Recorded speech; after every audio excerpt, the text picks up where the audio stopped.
everyone. Welcome back to day 9 of the Neopagan November Challenge. Today's prompt is, I'll never forget. Again, got my notes. So, for what I want to talk to today, for it to kind of make a little bit of sense, I need to go over a little bit of background information. So I grew up in a very Christian household. My whole family's Christian. My parents, grandparents, aunts, uncles, cousins, everyone is Christian. So,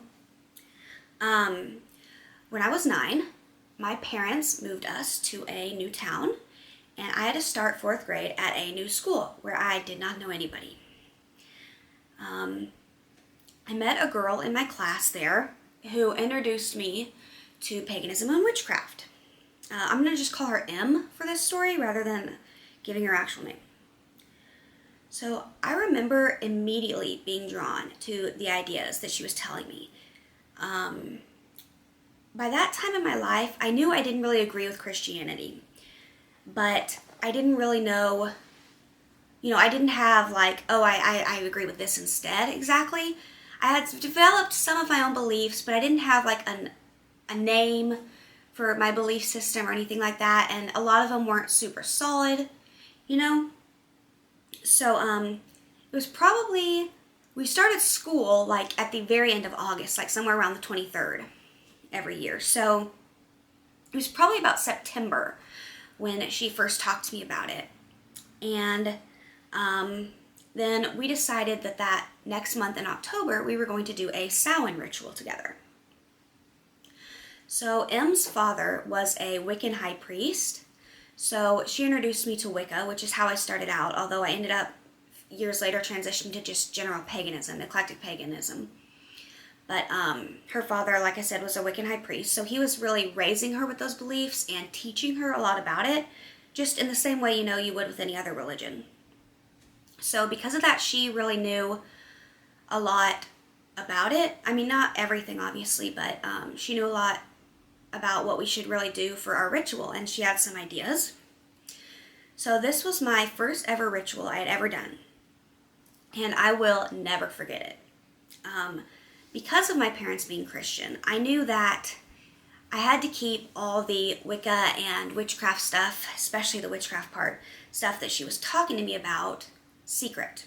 And especially anything I actually practiced, because I knew they wouldn't like it, and I didn't want to get in trouble, and I especially didn't want them to say something like, she and her family are evil. They already thought her dad was really weird, but they didn't know he was Wiccan because as soon as I found out, I was like, do not tell my parents that. So, because I knew they wouldn't like it. And so I didn't want them to say, I couldn't see her anymore. So, I didn't want to get in trouble. So basically, we were keeping it all a secret. So, in order to keep our ritual a secret, I remember that Samhain night. Samhain was on a school night. I don't remember which day of the week, but I remember it was a school night because M's father was having a big Samhain ritual circle thing with, I guess, his coven at their house. And I guess they do that late into the night, and I guess maybe it was hard for him to sleep when they were doing that or something, to get up for school the next day. So we basically told my parents, her dad's having this big, huge Halloween party, and it's going to be noisy, and people are going to be up drinking and stuff, so she needs to spend the night at our house. And it took some convincing, but we convinced my parents to let her sleep over at our house that night. So, because of the Halloween party. And so that night we waited till after my parents went to bed, which was probably around 9:30, 10, something like that. And Em had brought some different candles, and she had 2 black ritual dresses that she wore and a white one. And so she brought the 2 black ones, and she let me borrow one. And so I remember about 10:30, we went outside and started setting up a circle in my backyard, in the grass. And there was an area where there was stuff you could set candles and stuff on, so they weren't in the grass. There was a gazebo thing. And so I remember we set up the candles, and we called the quarters, and we had candles for the god and goddess in each of the quarters. So I remember we cast a circle and called the quarters, and we invited the god and goddess in. And I just remember that ritual feeling so magical and so powerful, and this feeling that I had just never really felt before, especially with Christianity, but just never really in general. And it was very life-changing for me, and it was really that ritual experience that made me know for sure I wanted to be a pagan and a witch, or at that point a Wiccan. And before that, I had been really interested in everything she was telling me, but I wasn't 100% sure about it, but at that point it was like, yep, this is for me, I know it, 100%. Like, I knew before that I agreed with the beliefs, but I wasn't sure about the whole, like, rituals and witchcraft part of it. I was good with, like, the Wiccan and beliefs, but I just didn't know about the witchcraft part. But after the ritual, I was like, yeah, this is for me. So, I remember also not too long after that was when I did my dedication ritual. And I wish I knew exactly when I had done that. It was probably in November, but could have been December. I don't know. I wish I had an exact date so I could, like, celebrate and commemorate that each year, but I don't remember the exact date. But anyway, so after our Samhain ritual, we put everything back up, and I remember we were real tired, and we didn't make the ritual super long, but it was probably like 11:30, 12 by the time, we were going inside and going to sleep, and we had to get up early for school the next day, so we just kind of crashed. But then in the days and weeks following, we talked about that ritual a lot. And yeah, we talked about it a lot, and really discussed it, and really decided to really study together and practice together. And so Em had access to some of her dad's books and stuff, and so she would bring them to school or bring them over to my house, and we would read from them and study together and do some of the spells and stuff that were in them, and it was really cool.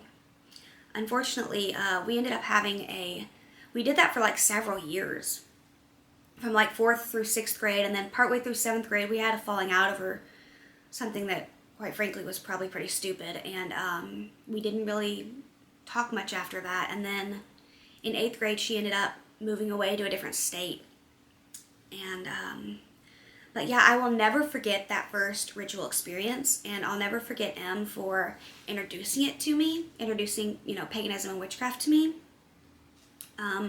I didn't keep in touch with her at all after she moved, so, I have no idea if she kept with it, or, what her beliefs or her life or anything is like now. But I do still think about her sometimes, and I wonder, I'm curious, like, what is her life like now? Did she keep with it? And I was really appreciative. I am really appreciative of having had her as a friend, because now, like, especially now, but for a while, witchcraft and paganism has been a big part of my life. It's a big part of my beliefs and how I view the world. And I feel like if I had never met her, I most likely never would have really been introduced to it, because there's not been any other time in my life where it's ever really come up, like, from someone else, where if I wasn't already into it, I would have heard of it, been curious. I mean, there's I was into the Harry Potter books and movies, but that's not real. It's clearly fiction. I don't think it ever would have made me think, like, oh, this could be something real. There was one time in high school where somebody mentioned, oh yeah, I'm Wiccan, and I was like, oh yeah, cool, me too. But she wasn't like a close friend, and she was quite frankly somebody who intimidated me, so I don't think at that point I ever would have asked her more about it or learned more about it. So without Em, I feel like I never would have gotten into it, and my life would be completely different right now, I'm sure. I really can't even imagine. I'd probably be Christian and just have very different beliefs than I do. And so I'm appreciative to her for that, for introducing it to me. So anyway, I've been having a lot of fun doing this challenge and answering all the prompts. Sorry, I've got a hair on my face. And hearing everybody else's responses. This challenge is really reminding me of the YouTube Pagan challenge that happened back in like 2017 or something. And that was instead of having like one prompt every day, if you don't know what that was, instead of having one prompt every day for a month, it was one prompt every week for the whole year. And they were more like prompts like, what is your book of shadows? Show it. Stuff like that, you know? More clear directives on like sentences and questions rather than like words. But anyway, this really reminds me of that, and I had really enjoyed that. And so I wish it would come back. Someone needs to bring that back. But anyway, I'm really enjoying this challenge. So thank you so much, Brittany, the Sunshine State Witch, for creating it. It's been a lot of fun, and I look forward to continuing and doing all the other prompts. So yeah, I'd love to hear anything you want to say down in the comments. Please subscribe to my channel, and I will see you tomorrow for the next day in this challenge, which I believe is going to be what, day 10? Yeah, day 10. So it'll be the 10th one. Pretty exciting. So have a nice day, and I'll see you next time. Bye.